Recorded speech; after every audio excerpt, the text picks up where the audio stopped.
3. Assalamualaikum warahmatullahi wabarakatuh. Waalaikumsalam warahmatullahi wabarakatuh. Yang terhormat Bapak Abdul Aziz SPSI MPSI selaku dosen pengampu mata kuliah Kode Etik Psikologi serta teman-teman sekalian yang saya banggakan. Pada kesempatan kali ini perkenankan kami dari kelompok 6 ingin mempresentasikan hasil diskusi kami mengenai pasal 41 sampai dengan pasal 48 Kode Etik Psikologi. Sebelum memasuki materi, izinkan saya untuk memperkenalkan anggota kelompok. Yang pertama, saya Artika Diprasetyani selaku moderator. Selanjutnya ada Ma'rifatul Mufidah, Naswa Bunga Oktavia, Faiza Livia Maharani, dan yang terakhir Oktavia Kusumawardani. Baiklah, untuk mempersingkat waktu, langsung saja kita memasuki materi yang pertama, yakni pasal 41.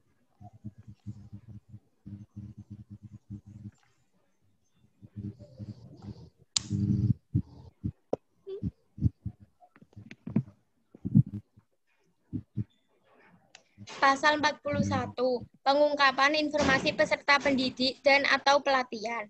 Di ayat 1, psikolog dan atau ilmuwan psikolog melindungi data diri atau rahasia yang dimiliki peserta pendidik dari dampak buruk yang disebabkan oleh keikutsertaannya dalam pendidikan atau pelatihan apabila ada.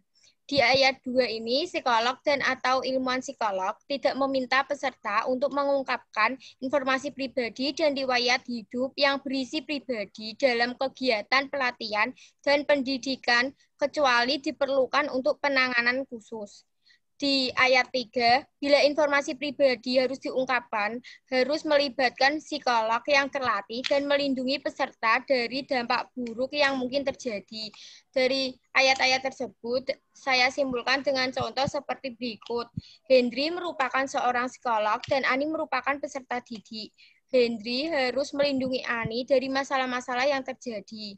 Hendri juga tidak boleh meminta informasi pribadi yang menyinggung Ani selagi informasi itu dianggap tidak penting untuk menangani masalah yang terjadi. Jika memang informasi dianggap penting dalam penanganan kasus, Ani dapat mengungkapkan informasi pribadi tanpa paksaan kepada pihak Hendri yang sebagai seorang psikolog sudah terlatih dan psikolog tersebut tidak boleh menyebarkan informasi tersebut kepada siapapun. Dilanjutkan pasal 42. Selanjutnya, pasal 42 mengenai kewajiban peserta pendidikan dan atau pelatihan untuk mengikuti program pendidikan yang disyaratkan. Dalam pasal ini, dijelaskan bahwa bila suatu terapi individual ataupun kelompok merupakan persyaratan dalam suatu program atau pengajaran, psikolog harus bertanggung jawab bahwa program terapi yang akan dilaksanakan tersebut tersedia. Terapi yang disyaratkan tersebut diberikan oleh praktisi atau ahli terapi dalam bidangnya yang tidak berhubungan dengan program atau pengajaran tersebut. Pengajar yang bertanggung jawab terhadap evaluasi dan prestasi akademik mahasiswa tidak boleh memberikan terapi yang disyaratkan. Nah, contoh pelaksanaannya ialah seorang guru BK membutuhkan seorang psikolog pendidikan untuk melakukan asesmen dan pengukuran psikologi terhadap siswa atau siswi dengan menggunakan alat tes psikologi untuk mengetahui kondisi psikologis anak serta untuk mengklasifikasi setiap potensi yang dimiliki siswa atau siswi. Next, untuk pasal 43. Selanjutnya, untuk pasal 43 sendiri mengenai penilaian kinerja peserta pendidikan dan atau pelatihan atau orang yang disupervisi. Untuk penjelasannya yaitu pasal 1, psikolog dan atau ilmuwan psikolog yang mewawancarai seorang pelamar kerja harus memberi informasi terkait jadwal yang akan dijalankan oleh si pelamar. Untuk ayat 2, psikolog dan atau ilmuwan psikolog harus menilai kinerja pelamar agar tahu si pelamar memiliki kriteria persyaratan atau tidak.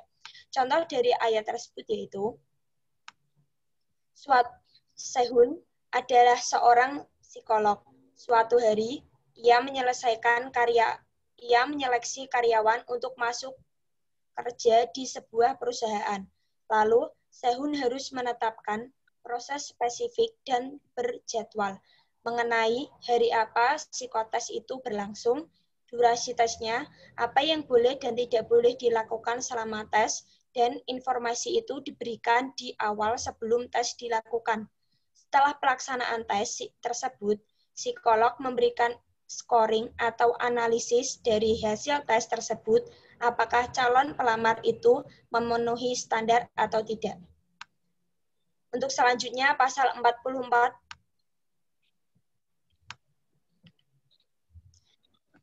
Untuk pasal 44 sendiri mengenai keakraban seksual dengan peserta pendidikan dan atau pelatihan atau orang yang disupervisi. Untuk penjelasannya yaitu, orang yang disupervisi tidak boleh memiliki hubungan keakraban seksual dengan psikolog dan atau ilmuwan psikolog.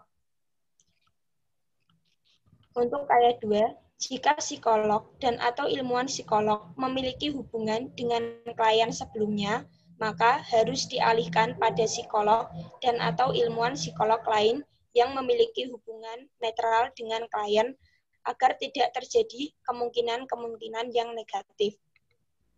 Contoh dari ayat tersebut yaitu, Iren adalah seorang psikolog memiliki suami bernama Sehun.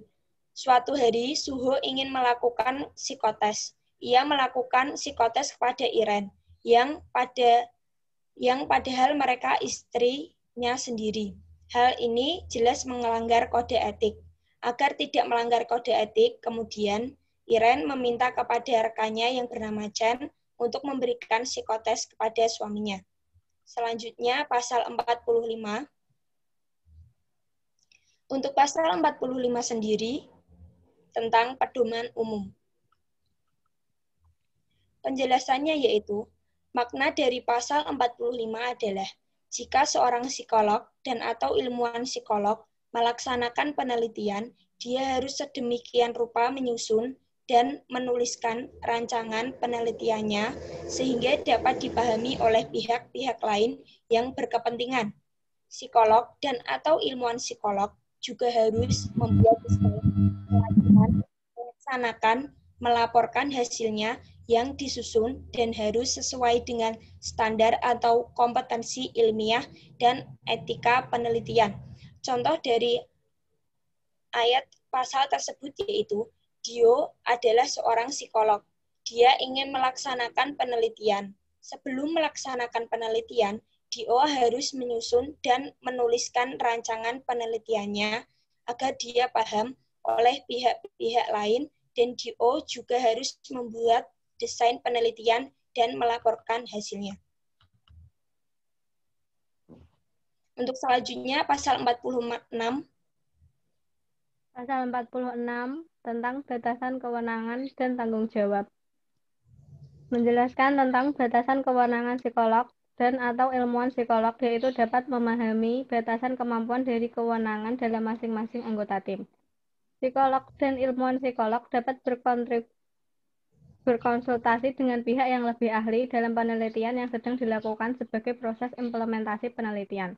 Konsultasi berkaitan dengan kompetensi dan kewenangan, misalnya badan-badan resmi, pemerintah, dan swasta.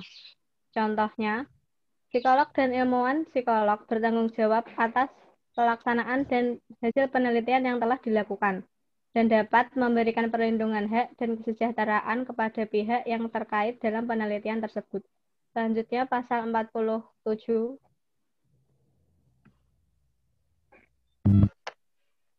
Langsung ke contoh kasus, tolong. Baik, untuk pasal 47, silahkan boleh teman-teman semua untuk baca contoh kasusnya. Dalam pembahasan kasus tersebut, tindakan Loftus yang mempublikasikan 2 artikel penyelidikan mengenai penganiayaan yang dialami oleh Jendu tanpa meminta izin terlebih dahulu ke Jendu telah melanggar pasal 47 Kode Etik Psikologi Indonesia mengenai izin penelitian dan partisipan penelitian. Meskipun Loftus telah berusaha menghubungi Jendu, tetapi tidak adanya izin langsung dari Jendu untuk mempublikasikan temuannya, seharusnya membuat Loftus menunda penerbitan artikel tersebut sampai subjek dari artikel tersebut mengizinkan.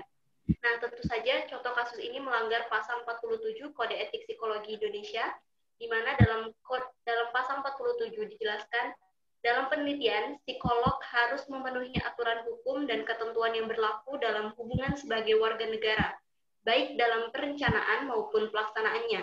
Izin penelitian dari wilayah yang menjadi lokasi penelitian harus pula diperoleh sesuai dengan aturan yang berlaku sejalan dengan aturan profesional yang harus diikuti, terutama dalam kaitan dengan perlibatan orang dalam penelitian. Selain adanya izin penelitian, persetujuan dari badan setempat untuk melakukan riset juga harus diperoleh dengan memberikan informasi akurat tentang riset yang tertuang dalam proposal dan protokol penelitian. Next, pasal 48. Dan yang terakhir adalah pasal 48 mengenai partisipan penelitian. Penjelasan dari ayat 1, seorang psikolog pasti akan menjaga atau melindungi dengan baik rahasia suatu individu atau kelompok itu sendiri yang akan bekerja sama dengan psikologi dari suatu ancaman baik seperti pengunduran diri atau sebagainya. Sebagai contoh, sama halnya seorang klien datang kepada seorang psikolog untuk berkonsultasi mengenai masalahnya, dan seorang psikolog itu akan menjaga dengan penuh rahasia klien tersebut dan klien-klien lainnya agar klien tersebut dapat mempercayai dan menyerahkan semua kepada psikolog tersebut. Dan penjelasan dari ayat 2, yaitu seorang psikolog dan seorang partisipan akan bertemu pada saat rancangan penelitian dan penelitian itu berlangsung. Selain itu tidak bertemu agar mengurangi tindakan penyalahgunaan wewenang dan lain sebagainya. Jika partisipan dan psikolog bertemu selain waktu itu, maka itu akan terkena pelanggaran seperti yang sudah dicantumkan. Sebagai contoh, seperti halnya seorang tersangka merencanakan untuk menyuap detektif untuk menyembunyikan barang bukti di suatu penelitian agar terhindar dari suatu tindak pidana. Dan penjelasan ayat ketiga yaitu seorang partisipan harus memberikan beberapa pilihan kegiatan lain kepada psikolog dalam suatu penelitian agar hasil yang akan didapatkan lebih beragam dan lebih efektif dan dapat dipahami dengan baik. Sebagai contoh, seperti halnya seorang partisipan akan memberikan pilihan kepada psikolog terkait metode apa yang akan dijalankan dan digunakan dalam penelitian ini. Sekian. Kembali ke moderator. Baiklah, sekian penjelasan materi dari kelompok kami. Semoga apa yang telah kami sampaikan bermanfaat untuk kita semua. Apabila terdapat kesalahan kata dalam pengucapan, saya selaku moderator mohon maaf yang sebesar-besarnya. Kami akhiri diskusi pada kali ini dengan wassalamualaikum warahmatullahi wabarakatuh. Waalaikumsalam warahmatullahi wabarakatuh.